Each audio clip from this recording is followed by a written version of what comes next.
right. මෙන්න තමයි 23 paper එකේ තවත් ලස්සන ගානක්.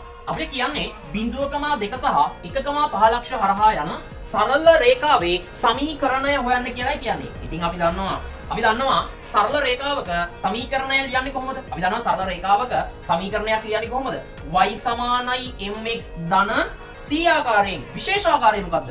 මෙතන විශේෂ ආකාරයක් කියලා කියන්නේ මම ගණන විදිහට තමයි මම විශේෂ ආකාරයක් කියලා කියන්නේ. ඒ කියන්නේ අන්තක්ඛණ්ඩයක් නැහැ. ඒ කියන්නේ ඒ සරල රේඛා කොහෙන්ද යන්නේ? ඒ සරල රේඛා යන්නේ මූල ලක්ෂය හරහා. එහෙනම් ඒ සරල රේඛාවල y සමානයි mx කියලා නේද අපි ලියන්නේ? right. එතකොට මේ බලන්න y සමානයි mx ධන c. මේ m වලින් කියවෙන්නේ අනුක්‍රමණය, c වලින් කියවෙන්නේ අන්තක්ඛණ්ඩය.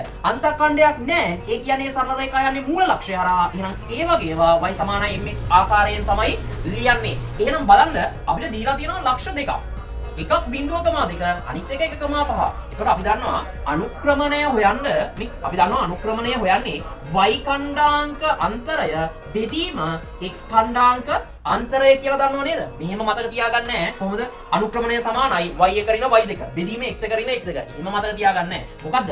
අනුක්‍රමණය කියන්නේ y කණ්ඩාංක අන්තරය බෙදීම x කණ්ඩාංක අන්තරයට. එතකොට මේ c අන්තක්ඛණ්ඩය කියන්නේ මොකද්ද? සරල රේඛාව y අක්ෂය කපන ලක්ෂයේ y අගයට නේද අන්තක්ඛණ්ඩය කියලා කියන්නේ.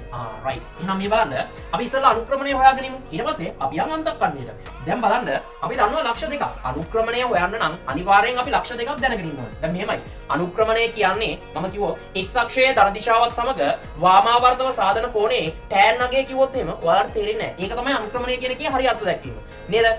ඔයාලා ඔළුවට දාගන්න අනුක්‍රමණය කියන්නේ සරල රේඛාව x අක්ෂයත් එක්ක හදන කෝණය. එහෙම නැත්නම් සරල රේඛාව කොච්චරකින් බෑවුන්. ඒ කියන්නේ ආනත වෙලා තියෙනවා, ඇල වෙලා තියෙනවද කියලා. අන්න ඒ සරල අර්ථ දැක්වීම විතරක් ඔයා ඔළුවට දාගන්න. තේරුණාද? tan අගයක් කියවට තේරෙන්නේ නැහැ. ඒක නිසා ඒ විදිහ එකක් ඔළුවට දාගන්න ඕන. එතකොට අපි දන්නවා අනුක්‍රමණය හොයන්න y කණ්ඩාංක අන්තරය බෙදීම x කණ්ඩාංක අන්තරය. එහෙනම් ලක්ෂ දෙකක් දන්නවා. මෙන්න මම මේක ගත්තොත් y එක නෙමෙයි sorry මම මේක ගත්තොත් x එක අන්න මෙතනදී දාගන්න x එක y එක x දෙක y දෙක අන්න එතකොට අපි එක කණ්ඩාංකයක් මුල් කරගන්නවා මුල් කරගෙන තමයි මෙන්න මේ විදිහට y කණ්ඩාංක අන්තරය x කණ්ඩාංක අන්තරය කියන්නේ. එතකොට මම මේ කණ්ඩාංකය මුල් කරගන්නවා. බලන්න y කණ්ඩාංක අන්තරය පහෙන් අඩු කරනවා දෙකක්. මේ පහ අඩු කිරීම දෙක බෙදීම මේ කණ්ඩාංකය මුල් කරගත්ත නිසා මේකෙන්මයි පටන් ගන්නෙ. එකෙන් අඩු කරනවා බිඳුවක්. අන්න එකෙන් අඩු කරනවා බිඳුවක්. එතකොට අපිට එනවා පහෙන් දෙකක් 3යි එකෙන් බිඳුවක් 1යි. එහෙනම් අපිට එනවා අනුක්‍රමණය කීයද? 3යි කියලා. ඕක මෙන්න මෙහෙම හදන්නත් පුළුවන් නේ.